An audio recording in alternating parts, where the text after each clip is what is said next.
saya mau, Pak. Pancasila itu dipraktekkan, bukan dimonopoli di seminar. Di tengah kesibukan menjadi wakil kapten timnas pasangan Capres-Cawapres nomor urut 01 Anies Rashid Baswedan, Abdul Muhaimin Iskandar atau Amin, Sudirman Said meluncurkan sekaligus bedah buku karyanya berjudul Bergerak dengan Kewajaran.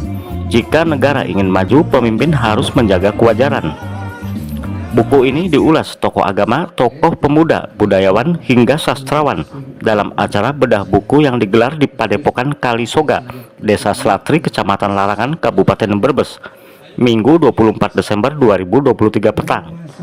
Buku bertajuk Bergerak dengan Kewajaran ini merupakan antologi kedua kelanjutan dari buku Berpihak pada Kewajaran, disusun sejak tahun 2017, berisi pengalaman, pesan moral, hingga budaya etika untuk mengingatkan agar menjaga kepatutan atau kewajaran dalam kehidupan bernegara.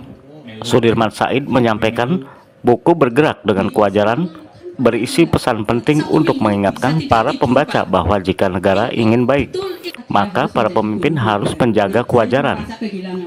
Pemimpin adalah teladan, contoh bagi seluruh masyarakat. Setiap tindakannya menjadi referensi bagi masyarakat. Mantan Menteri SDM ini mempertanyakan apakah wajar jika seorang pemimpin menggunakan kewenangannya mendorong anak saudara untuk memaksakan perubahan undang-undang demi anaknya menjadi cawapres. Memang tidak melanggar hukum, namun sudah melampaui kepatutan.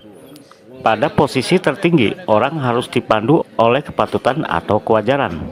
Kalau kita merefer pada keadaan sekarang,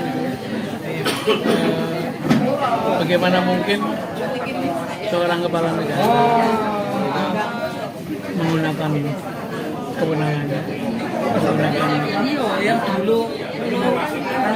sanak saudaranya untuk mendorong, memaksakan perubahan undang-undang demi anaknya itu bisa maju sebagai calon wakil presiden, padahal menurut undang-undang aslinya itu tidak menurut itu kan suatu kawasan. Kalau ditanya apakah itu melanggar hukum, memang tidak, karena hukumnya dirubah. Tapi sikap itu kan sikap yang sudah melampaui kepatutan. Pada posisi paling tinggi memang orang itu harus digait atau dipandu oleh kepatutan, bukan lagi oleh hukum. Satu lagi Pak, kalau Pak Sudirman sebagai wakil ketua tim dari nomor urut 1 melihat hasil kemarin sebagai cawapres, gimana tanggapannya Pak? Debat, ya alhamdulillah. Saya kira debat baik, berjalan baik. Pak Caimin tampil dengan mengesankan.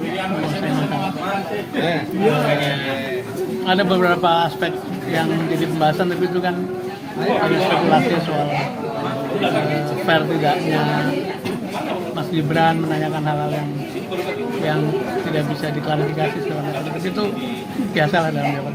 Keseluruhan Pak Muhaimin saya kira tampil dengan pertanyaan Gibran sendiri Pak, pada Pak Muhaimin gimana tanggapannya? Ya kan semua bisa dijawab dengan baik. Kalau bab yang singkatan itu kan setelah diklarifikasi kan beliau jawab itu, bukan hal yang Budayawan Pantura Atmotan Sidik menuturkan buku karya Sudirman Said sebuah karya yang sangat baik. Ibarat permen nano-nano, ada rasa manis, asam, asin, berbagai aspek ekonomi, sosial, budaya, dan hamkan dibahas. Menurut Atmotan Sidik, satu hal yang menarik dari buku 400 lebih halaman, beliau sangat optimis bahwa Pancasila bisa diaktualkan menjadi suatu kenyataan apabila sistemnya itu mendukung. Jadi satu hal yang beliau sangat optimis bahwa kekuatan moral jika didukung oleh SDM dan sistem yang baik, maka nilai-nilai indah Pancasila menjadi aplikatif.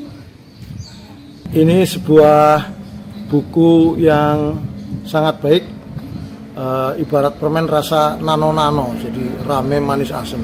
Berbagai aspek Ipolek Kebudahan Kam dibahas. Satu hal yang menarik, dari 400 lebih halaman, beliau sangat optimis bahwa Pancasila bisa diaktualkan menjadi satu kenyataan apabila sistemnya itu mendukung. Jadi satu hal yang dia sangat optimis bahwa kekuatan moral jika didukung oleh SDM dan sistem yang baik, maka nilai-nilai indah Pancasila menjadi aplikatif. Ini secara kesimpulan setelah saya baca seluruh halamannya sekitar 400 halaman. Ada persoalan-persoalan yang sangat tajam dan diberikan metafor indah oleh Sudirman Said.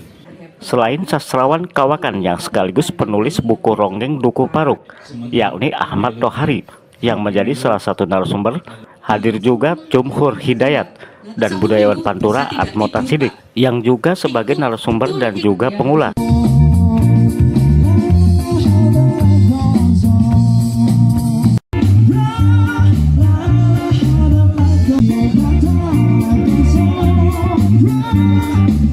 Dari Brebes, Jawa Tengah, Jafran Arsaka, CCKBC News melaporkan.